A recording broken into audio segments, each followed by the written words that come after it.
Seguro que alguna vez hemos tenido esa sensación, ¿no? Como que falta algo, una certeza, un gran porqué que lo explique todo.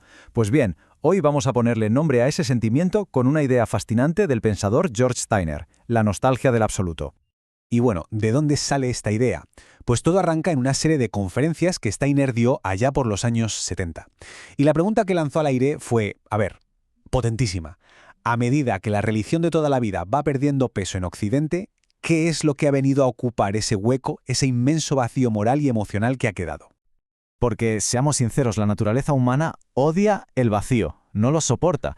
Así que, si esas grandes respuestas, esas certezas de siempre se han ido, algo tiene que haberlas sustituido, ¿no? La pregunta es, ¿qué? ¿Y funciona igual de bien? Pues aquí está el meollo de la cuestión, en lo que Steiner llama precisamente un vacío en el centro. Y ojo, que para Steiner esto no es una anécdota, ni mucho menos. El colapso de esa visión del mundo, la religiosa, no dejó un huequito, no, dejó un cráter, un vacío inmenso justo en el corazón de nuestra cultura. Es como si el mapa que usábamos para orientarnos en la vida, de repente, se hubiera hecho trizas. Y como lo explica el propio Steiner, esto va mucho más allá de ir o no ir a la iglesia los domingos. Es que se desmoronó toda la estructura que nos decía qué era la justicia, qué sentido tenía la historia, incluso cómo debíamos entender la relación con nuestro propio cuerpo. Claro, y si hay un vacío, la historia nos enseña que algo siempre intenta llenarlo. Y aquí es donde Steiner se pone interesante, porque nos da una especie de kit de detective para identificar a los candidatos, a los que él llama las nuevas mitologías. Vamos a ver cuáles son esos criterios. Y esto es clave, ¿eh? Cuando Steiner dice mitologías, que nadie piense en Zeus y los dioses griegos. No, se refiere a grandes sistemas de pensamiento modernos, seculares, que lo explican todo. Y lo más curioso es que, aunque se declaran antirreligiosos a muerte, en el fondo funcionan exactamente como una religión. Así que aquí está la lista de verificación, el checklist para detectar una de estas nuevas mitologías. Primero, ¿tiene la pretensión de explicarlo absolutamente todo sobre la condición humana? Segundo, ¿tiene un genio fundador, unos textos sagrados, discípulos y, por supuesto, herejes a los que combatir? Y tercero, ¿ha creado su propio lenguaje, sus símbolos, sus rituales? Si la respuesta es sí a todo, ¡bingo! Tenemos un candidato. Bueno, pues con este kit en la mano, Steiner pone el foco en tres gigantes del pensamiento moderno. Tres, como él los llama, mesías seculares que intentaron precisamente darnos ese nuevo sentido que tanto anhelábamos. Y aquí es donde la cosa se pone fascinante de verdad. Porque si aplicamos el filtro al marxismo, al psicoanálisis de Freud y a la antropología de Levi Strauss, es que encajan como un guante. Fijaos, cada uno tiene su versión del pecado original, su figura del profeta y su promesa de una tierra prometida, o en algunos casos, de un apocalipsis. Por ejemplo, el marxismo es, en esencia, una gran epopeya. Nos cuenta la historia de un paraíso perdido, una inocencia original, y luego la caída, la sociedad de clases, la alienación. Pero atención, llega un profeta, Marx, que trae la verdad para guiarnos hacia la redención final, la utopía sin clases, el reino de la justicia en la tierra. Luego tenemos el freudianismo, que no mira hacia la historia, sino hacia adentro. Es un viaje al interior de la mente. Y aunque se presenta como una ciencia, se apoya constantemente en mitos, como el de Edipo para validarse.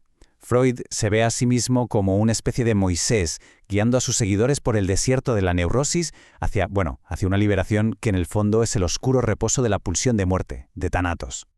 Y por último, la visión de Levi Strauss, que es quizá la más pesimista de todas. Para él, nuestro pecado original, nuestra caída, fue separarnos de la naturaleza. El momento en que inventamos la cultura fue el principio del fin. Un camino sin retorno hacia la autodestrucción, hacia la destrucción de ese paraíso natural del que veníamos. Pero, claro, esta nostalgia del absoluto no es solo cosa de grandes intelectuales. Se filtra, se derrama hacia toda la sociedad, y a menudo toma formas, un poco más extrañas. Es lo que Steiner llamó, con bastante sorna, los cultos de la insensatez. Aquí entra de todo: la astrología, la ufología y las embajadas galácticas, el ocultismo con videntes y tarot, y también ese orientalismo un poco pop, de consumo rápido. Para Steiner, todos estos son síntomas de lo mismo. Son intentos, quizá más desesperados y caóticos, de llenar ese mismo vacío, de encontrar respuestas, las que sean, a cualquier precio. Y que nadie piense que esto es algo minoritario o marginal. ¡Para nada! Solo para que nos hagamos una idea, ya en la época en que Steiner escribía esto, la industria de la astrología movió una auténtica millonada. Porque al final, nuestra sed de certezas es un negocio increíblemente rentable. Entonces, ¿cuál es el diagnóstico de Steiner? Pues que todos estos cultos son el síntoma de una cultura que está básicamente en medio de un ataque de nervios generalizado, una cultura desesperada por encontrar respuestas, una vía de escape, porque ha perdido la fe en todo, no solo en la religión de siempre, sino también en la propia razón y en la ciencia que iban a salvarlo todo. Y esto nos lleva a la última parte, a la pregunta final que es quizás la más complicada de todas. Si las grandes mitologías laicas han fracasado y los cultos populares son solo un síntoma, ¿qué nos queda? ¿La ciencia? ¿Nos puede salvar la búsqueda de la verdad? A ver, la gran promesa de la Ilustración de la modernidad era esa. La búsqueda racional de la verdad científica nos daría respuestas y nos haría progresar. Pero, ¿y si no es tan sencillo? ¿Y si la verdad, la pura y dura, no es el bálsamo que esperamos? Aquí el debate es tremendo. Por un lado, tenemos el ideal de siempre, el de la Ilustración. La verdad es objetiva, es neutral y nos llevará al progreso. Pero por otro lado, ha surgido una crítica muy potente, por ejemplo desde la Escuela de Frankfurt, que dice, un momento, la verdad objetiva no existe, no es neutral, es un arma que usan los que tienen el poder para mantenerse ahí. Pero, incluso si nos quedamos con la ciencia más puras, nos encontramos con una paradoja brutal. La ciencia puede darnos verdades objetivas, sí, como la segunda ley de la termodinámica, pero esa verdad, como lo expresó de forma demoledora Bertrand Russell, nos lleva a una conclusión desoladora, que el universo se dirige lenta pero inexorablemente hacia la muerte térmica, hacia el fin de todo. ¿Es esa la gran respuesta con sentido que estábamos buscando? Y es aquí donde nos deja Steiner, con esta pregunta flotando en el aire.